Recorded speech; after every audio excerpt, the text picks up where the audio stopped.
Would you believe me if I tell you I've tried up to 20 crochet hairstyles in the past 1 year, and today I'm going to be showing you how to make the miracle knots hairstyle making use of this deep body wave crochet from Ywigs. Now, if you're not new to the channel, we have worked with Ywigs a couple of times, and one thing I must say about their extension, it's so soft, high quality, and you can definitely trust them. As I mentioned, I'm going to be making use of the 20 inches and 22 inches of the feather crochet extension. More details will be in the description box. Hi favorites, welcome or welcome back to the channel. So today we're making another miracle knot, but I intend on making it longer. Now, miracle knot, the concept of that is that you use your natural hair, you know, as the braids, and then you crochet on it. But then I added a little bit of braiding hair extension to make it longer because I want the length to come down a bit more, as you can see.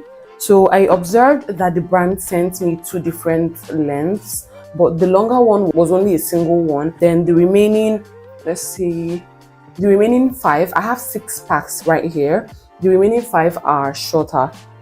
So as you can see, I believe you can see the length difference between both of them. So I intend on using the longer one for the tip down here. So it's going to, you know, be longer, and then this one for the body of the crochet. Now I do hope this is going to be enough. I believe it's going to be enough because unlike the regular 5 packs I make use of, I am making use of 6.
So favorites, we are done with the hair. Oh my god! Now I couldn't record everything because I already recorded the process. The process to making this style is super easy. I mean, the first thing you have to do is to braid your hair, your natural hair. You can add braiding hair if you want it to be longer, just like I did for this style. And aside from that, all you have to do is to keep crocheting on the body, and then basically what I showed you. So please let me know in the comment section if you've seen this video till this point. Let me know, can you make this style yourself? Let me know if you're going to be trying feather crochet. What do you think about this style? What do you think about feather crochet generally? Now it's time for me to show you how to style the crochet. Of course, the first way to work it is, you know, at the middle part, just like this.